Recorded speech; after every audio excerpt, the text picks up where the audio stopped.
আসসালামু আলাইকুম সবাইকে। আপনারা সবাই কেমন আছেন? আশা করি ভালো আছেন। আমরাও আল্লাহর রহমতে ভালো আছি। তো আজকে প্রতিদিনের মতো আরেকটা ব্লগ নিয়ে আসলাম। তো আজকে একটা বিশেষ দিন। তো কী দিন সেটা আপনাদের সঙ্গে শেয়ার করব বন্ধুরা। তো দেখতেই থাকুন। এখন আমরা খাবো সকালের নাস্তা। আমরা এখন খাবো সকালের নাস্তা। আজকে আমি একটা নাস্তাও বানাই নাই। আমরা শুক্রবার করে পরোটা খাই। পরোটাটা বাইরে থেকে কিনে আনি। পলিথিনে আরও আছে, কারণ ওর বাবা ফ্রেশ হইতে গেছে, বের করলে ঠান্ডা হয়ে যাবে। এখন অন্নাকে আর আয়ানকে দেবো। এখানে পরোটা নিয়েছি, ডাল ভাজি, আর কালকে আমরা খেয়েছিলাম রাতে ঝাল ফ্রাইয়ের একটু আছে। আর এখানে অর্নার আর আয়ানের ডিম, কলা আর ডিম আমলেট, এগুলো হলো আমাদের সকালের আজকের নাস্তা। তো এখন আমরা নাস্তা খাবো। নাস্তাটা খেয়ে আবারও আসতেছি। আমাদের চা রেডি হয়ে গেছে। আমরা এখন চা খাবো। নাস্তা খাওয়া শেষ, এখন খাবো আমরা চা। তাই তো চা খাবো এখন সবাই মিলে। নাস্তা টাস্তা খাওয়া শেষ, চা খেয়েছি, চা খাওয়া শেষ। এখন বসাই দেব মাংস। মাংসটা রান্না করে নেব, সবজি রান্না করব। আর আজকে একটা আমার জীবনের বিশেষ দিন, সেটা আপনাদের সঙ্গে পরে শেয়ার করব। আগে রান্নাগুলো করে নিই, তারপর বলবো। সবাই আমাদের জন্য দোয়া করবেন। তো এখন রান্নাটা বসাই দেব, মাংসটা রান্না করব, সবজি কেটে নেব, এখন বাকি কাজগুলো সেরে নেব। আর অর্ণা একটু অসুস্থ, ওর ওই যে হাত হাত চুলকাচ্ছে, বলতেছে অ্যালার্জি, সম্ভবত কালকে চিংড়ি খেয়েছে, বলতেছে অ্যালার্জি। তো ও কোচিংয়ে গেছে, ওর বাবা ওকে কোচিংয়ে দিয়ে আসলো, এখন নামাজে যাবে ওর বাবা। আর আমি রান্নাগুলো ফাঁকে করে নিই বন্ধুরা, তারপরে এসে বলতেছি। ওর বাবা নামাজ পড়তে যে কি নিয়ে আসছে চলেন আপনাদের সঙ্গে শেয়ার করি। রোদ উঠছে প্রচণ্ড আজকে। তো এখানে ও এখন পলিথিন মনে হয় নেই মুদির দোকানেও, এই জন্য কাগজের ঠোঙ্গায় দিয়েছে। ভালো হয়েছে মনে হয়, গ্রাম গ্রাম ফিল হচ্ছে। আগে আমরা এগুলোতে মুড়ি মুড়কা খাইতাম না মেলায়। তো এখানে দুধ এনেছে, পুডিং বানাবো এজন্য। আর এখানে এনেছে এই যে, এটা নাকি আমার জন্য গিফট, নামাজ পড়তে যেয়ে নিয়ে আসলো স্বপ্ন থেকে, বলল এটাই আমার গিফট। তো থ্যাংক ইউ। আমার এই গিফটের দরকার, দামি কোনো গিফটের দরকার নাই।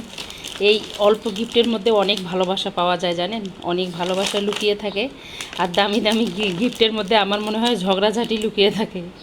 দামি দামি গিফট দেওয়া মানে কি, আপনার চাহিদার চেয়ে খরচ বেশি, তার মধ্যে ঝগড়া বেশি, মন খারাপ বেশি। আর আমি অল্প গিফট নিয়ে বেঁচে থাকতে চাই, সুখে থাকতে চাই, ভালো থাকতে চাই। তো এটাই হলো আমার গিফট, ওর বাবা এনে আমার হাতে দিল। আর এখানে কি এনেছে, ও হ্যাঁ, আমি আজকে একটু চাইনিজ আইটেম রান্না করতে চাচ্ছিলাম। আর এখানে ওর বাবা নিয়ে এসছে থাই স্যুপ। তো থাই স্যুপটা রান্না করব, চিংড়ি দিতে চাচ্ছি, কিন্তু অর্ণার তো অ্যালার্জি দেখতেছি, ওর জন্য স্যুপটা আলাদা করে রেখে চিংড়িটা আমাকে দিতে হবে, অথবা চিংড়ি বাতিল করতে হবে। তো দেখি কি করা যায়। স্যুপটা এখন রান্না করব, আর সবজিও রান্না করব। তো আমার এই গিফটটা কেমন হয়েছে বন্ধুরা জানাবেন। কারো কাছে ভালো নাও লাগতে পারে, কিন্তু আমার কাছে এটাই শ্রেষ্ঠ গিফট মনে হচ্ছে। তো এই তো আমি এখন স্যুপটা বসিয়ে দেব। আমি স্যুপ রান্না করব। এখানে ডিমটা ভেঙে দিয়েছি, এখন স্যুপগুলো দিয়ে স্যুপটা আমি রান্না করে নিচ্ছি। আর সরি, আমি দেখি নাই এটাই প্রন মিক্স করা আছে, প্রন আর দেওয়া লাগবে না। তো স্যুপটা রান্না হয়ে গেলে সবজি রান্না বসাই দেব। আসছে গাজর, তারপর পেঁপে, চিচিঙ্গা, কাঁচামরিচ, আর হলো আমার প্রিয় ফল সবেদা। হ্যাঁ, সবেদা ফল খাবা না? কয় কেজি আনছো? 2 কেজি না 3 কেজি? এতগুলো আনছো কেন? অনেকগুলো নিয়ে আসছে। তো এটা আমার প্রিয়, এটা আমি খুব খাই, যখন খেতে ধরি খেতেই থাকি। তো আমি এখন সবজি রান্না করে নেব, এজন্য সবজি কেটে নেব। এখন এই যে সবজিগুলো কেটে নেব, কেটে নিয়ে রান্না করব। সবজিটা বসিয়ে দিলাম, সবজিটা এখন রান্না করে নিচ্ছি। আর এখন বলি আজকে বিশেষ দিন কি, আজকে আমাদের বিবাহবার্ষিকী। আল্লাহর রহমতে আল্লাহর কাছে লাখ লাখ কোটি কোটি শুকরিয়া, এখন পর্যন্ত আমরা দুইজন একসঙ্গে আছি, ভালো আছি, সুস্থ আছি। তো অনেকটা পথ চললাম একসঙ্গে দুজন, সুখ দুঃখ, হাসি কান্না, ঝগড়াঝাটি সব করে এতদূর পর্যন্ত এসেছি। চারিদিকে যা বিচ্ছেদের খবর, হানাহানি, খুনাখুনি, সব কিছুর মাঝেও আমরা অনেক বছর দুজন মিলে সংসার করলাম। সেই ছোটোবেলায় চলে আসছি, 16 বছর বয়সে বিয়ে হয়েছে। এই তো চলতে চলতে একটু একটু করে চলতে চলতে বয়সও হয়ে যাচ্ছে আল্লাহ রহমতে, বাচ্চা কাচ্চা বড় হচ্ছে, অনেকটা পথ পাড়ি দিলাম। তো আমাদের জন্য দুজনের জন্য দোয়া করবেন, আমার বাচ্চাদের জন্য দোয়া করবেন, আমরা যেন ভালো থাকি, সুস্থ থাকি, আর মৃত্যুর আগ পর্যন্ত যেন দুজনে একসঙ্গে থাকতে পারি, আমি যেন আমার স্বামী সন্তানের সাথে থাকতে পারি, এটাই সবাইয়ের কাছে চাওয়া, আল্লাহর কাছেও চাওয়া। আর ম্যারেজ ডে আমি এখন আর পালন করি না, আগে পালন করতাম। তো ম্যারেজ ডে যেরকম আমার কাছে একটা খুশির দিন, সেরকম ওর বাবার কাছে আর আমার কাছে একটা দুঃখেরও দিন। সেটা হলো অর্ণা যখন 6 মাস বয়স ছিল তখন ওর বাবা, আমার 104 ডিগ্রি জ্বর ছিল। তো ওর বাবা, আমার বোন আর আমার মা আসছিল, আমার মাকে আর বোনকে ওর বাবা আনার জন্য যাচ্ছিল। যাওয়ার পথে গণভবনের কাছে একদম বাস চাপা দিয়ে চলে যায় ওর বাবাকে। ওর বাবার পিছনের 4টা হাড়, সামনের 5টা হাড় ভেঙে যায়। ট্রমা হসপিটালে ছিল ওর বাবা। তো ডক্টর বলছিল যে চান্স নাই বাঁচার, এরকম বলছিল। পরে আমার ভাসুর হলো প্রফেসর ছিল ডক্টর, উনি নিয়ে যায় বলে আল্লাহ বাঁচাবে, বাঁচার মালিক আল্লাহ, মারার মালিক আল্লাহ। উনি ওনার হসপিটালে রেখে দেয়। ওখানে ওর বাবার 2 মাসের মতো ট্রিটমেন্ট চলে। আর আমার 104 ডিগ্রি জ্বর ছিল। ওর বাবার টেনশনে গাড়ি চালাচ্ছিল, পিছন দিক দিয়ে বাস চাপা দিয়ে দেয় আমার টেনশনে। কারণ আমার 104 ডিগ্রি জ্বর থাকতো 15 দিন একটা না। আমার টেস্ট দিয়েছিল 3টা হসপিটালে টেস্ট করাই, কোনো ডেঙ্গু, কোনো টাইফয়েড, কোনো ম্যালেরিয়া, কোনো কিছুই ধরা পড়ে না, কোনো ইনফেকশনও ধরা পড়ে না। 50,000 টাকার মতো আমার টেস্ট করাইতে চলে যায়, তারপরও কোনো ধরা পড়ে না। মানে আমি কঙ্কালের মতো হয়ে গেছিলাম। অর্ণা তখন 6 মাস বয়স। তো ওই তো আমার মাকে আর বোনকে আনার জন্যই যাচ্ছিল, যাওয়ার পথেই অ্যাক্সিডেন্ট হয়। তখন আমার গাড়িটা কেনা ছিল না, তখন ওর বাবা বাইক চালাইতো, বাইকে করে যেতে ধরছিল, ওদেরকে নিয়ে আসতো অন্য গাড়িতে, আর পিছন ওর বাবা বাইকে আসতো।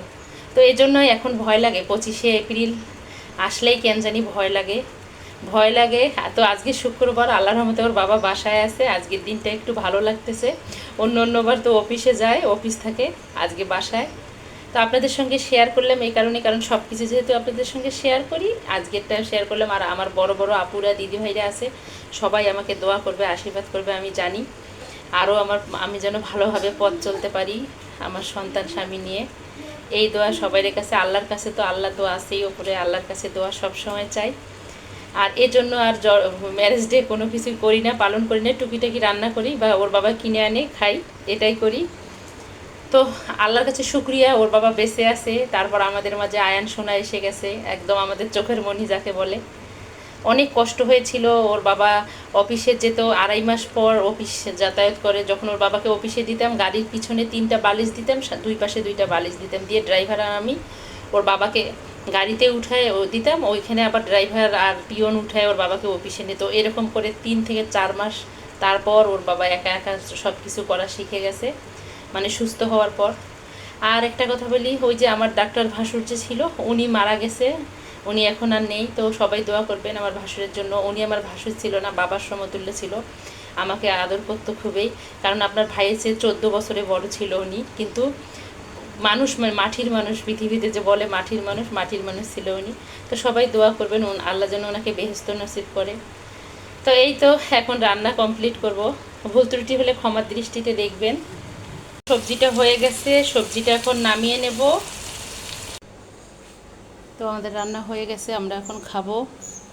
এখানে এই যে গরুর মাংস রান্না করে দিয়েছি, এখানে হলো স্যুপ, আর এখানে হলো চিকেন ফ্রাই, সবজি, আর হলো রাইস, এটাই চিংড়ি দেওয়া আছে।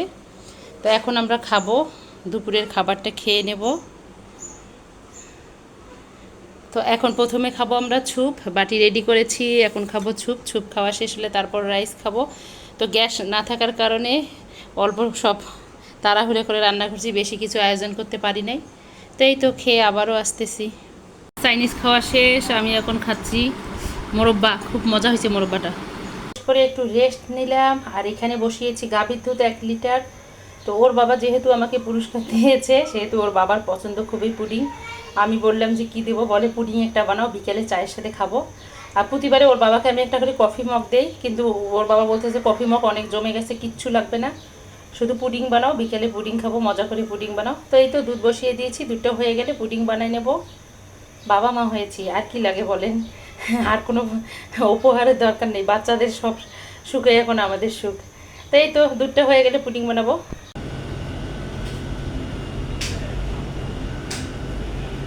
তো এই তো নিয়ে আসছি, এই যে এখানে মিষ্টি এনেছি আয়ানের জন্য, আর এখানে আমাদের ম্যারেজ ডের কেক, এই যেটা আমি পছন্দ করেছি,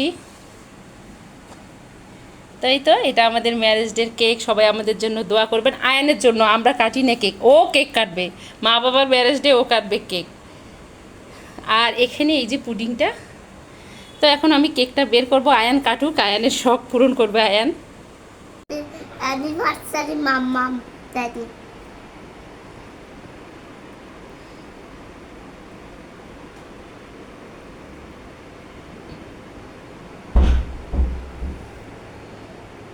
আয়ান কেক কাটতেছে। কেকটা কেমন মজা বাবা? ভালো, অনেক মজা। আসলে তুমি ও আমাকেও খাইয়ে দেবা? আচ্ছা, থ্যাংক ইউ। তোমার বাবাকে একটু খাইয়ে দাও। আমার জন্য কেক। আয়ান আমাকে একটা মাফিন কেক দিছে। আল্লাহ হাফেজ বলে দাও সবাইকে। আল্লাহ হাফেজ।